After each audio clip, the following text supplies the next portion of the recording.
Hi, I'm Carol with Black Girl Reflex. Thank you for joining me.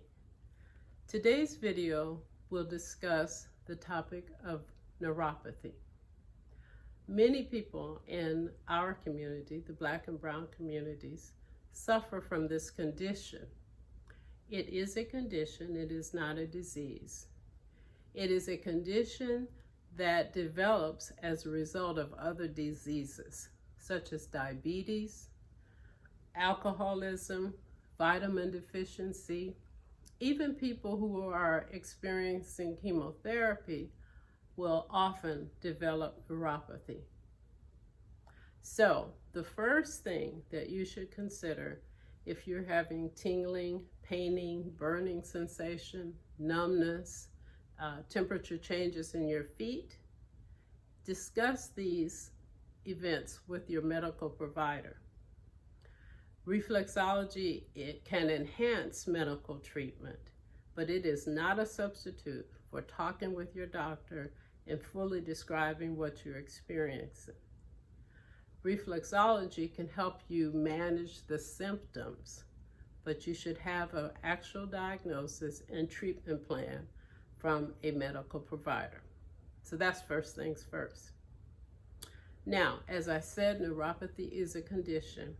It results from diseases, and it is something that you can work to manage.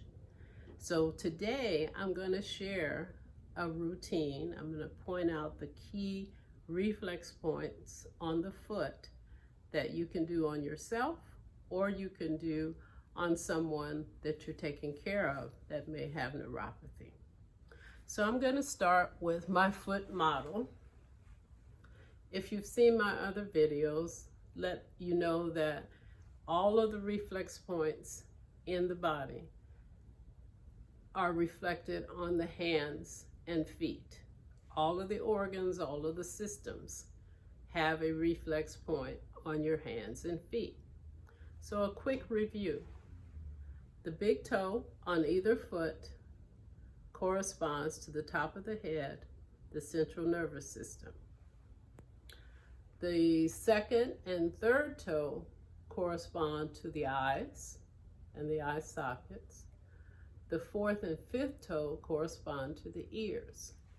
Running between the toes is the lymphatic system, and that can help you to push toxins and debris out of the foot and up through the body to be released in your body excretions and urine and feces, sweat.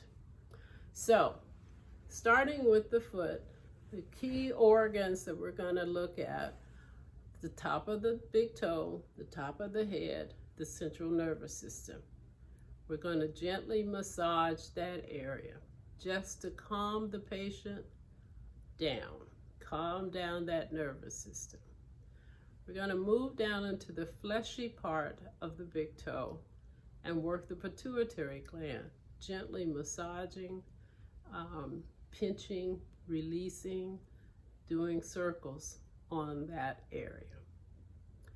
If you come on down to the base of the big toe, you're going to work the neck and shoulders. And this will help, again, to continue that relaxation process.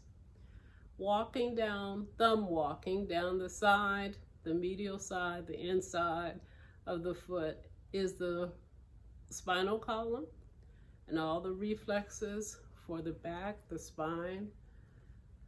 You would work these areas all the way down to the bottom of the foot. Massage that just to calm the person down, calm down their system. We're going to go to the pituitary gland, as I said, work that. You can work across the upper part of the big toe, which is the heart and lung, the chest cavity. The middle portion of the foot includes your stomach, your liver, depending on which foot, your spleen, and other internal organs. For the purpose of this routine, you want to come between the big toe and the second toe and find an indentation right at the base of the big toe and find that adrenal gland.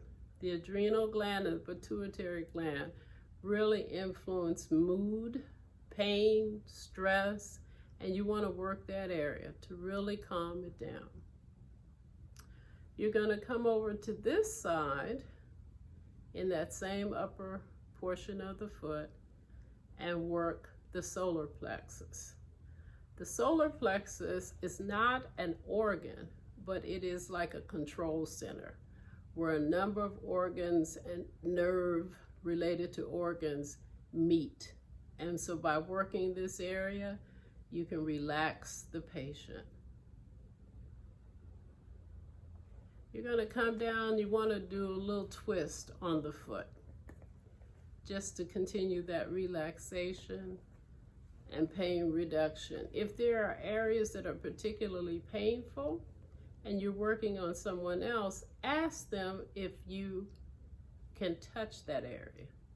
Sometimes if you work on an area and it's tender, the first touch may be very tender, but if you can manage to apply a little pressure, gradually increasing for just a few seconds, you can relieve that pain in that area.